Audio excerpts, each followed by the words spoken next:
Sometimes in calculus you may be required to determine the equation of a tangent to a curve or the equation of a tangent to a function which is nonlinear. Okay? So in order for you to be able to do that, first you need to determine the gradient which is equivalent to f prime of x. Okay? Remember, I told you last week that the gradient m is equivalent to f prime of x, or the gradient is equal to the derivative of a function. Okay? So you need to know what is the gradient of the function. Now, the gradient of a function and the tangent at the point of contact are the same. So this is also equal to m tangent at a specific point, that is the point of contact.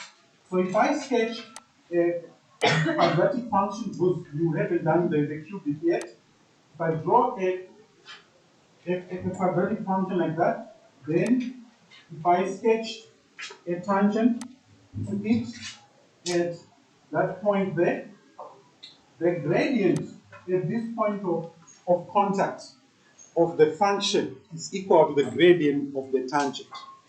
Also, the value of x at this point is the same for both the function and the tangent. The value of y is also the same at that point of contact. Okay? So we are going to use those concepts to determine the equations of tangents to curves. Right? So it looks like this. This is the real thing. So we've got a cubic function here.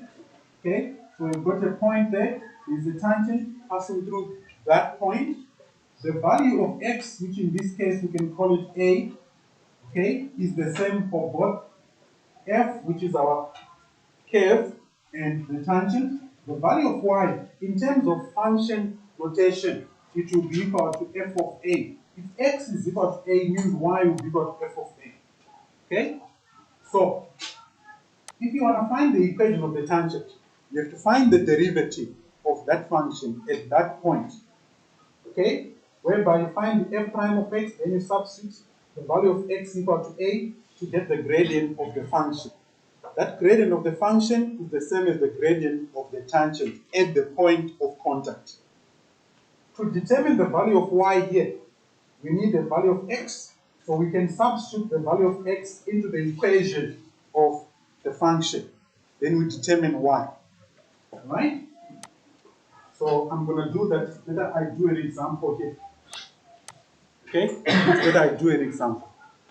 Right, so the first question says determine the gradient of the tangent to the graph of f of x equal to x squared plus x at x equal to 1. What this means is that the point of contact between the tangent and the function, in this case the function is quadratic. The point of contact is at x equal to 1.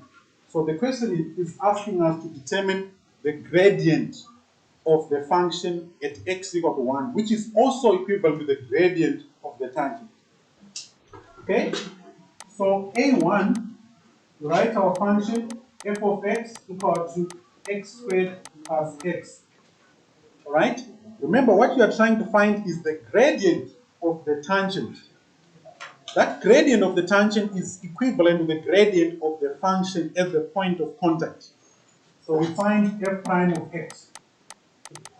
So this will be equal to 2x plus 1.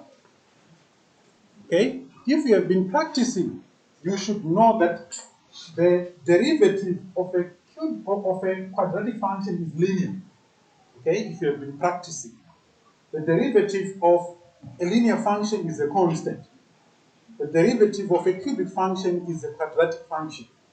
Okay? If you have been practicing, you should have noticed that by now. Sorry, she needs to pay attention. You need to pay attention. All right. So I found the expression for the gradient. Okay? Now I need to find the actual value. So I'll substitute x equal to 1 into the expression for the derivative. So we get 2 times 1 plus 1, and this will give me 2 plus 1, and you get 3. So what this means is the gradient of the tangent is going to be equal to 3 at x equal to 1. That's what it means.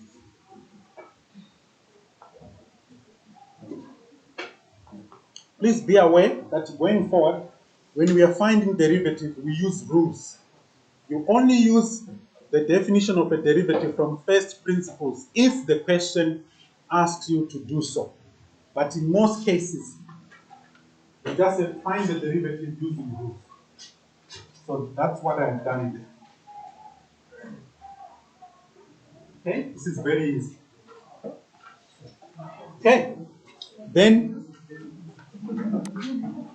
the second question, it says determine the gradient of the tangent to the graph of y equal to 4x minus x cubed. Now that's a cubic function, so we have y equal to 4x minus x cubed, right? We'll find dy over dx. This will be equal to 4 minus 3x squared. That gradient dy over dx is also the gradient of the tangent. Okay? Since y is equal to minus 1, we substitute minus 1. It will be 4 minus 3 times minus 1 squared. And this will give me 4 minus 3. And you get 1. So the gradient of the tangent, which is equal to the gradient of the function at that point, will be equal to positive 1.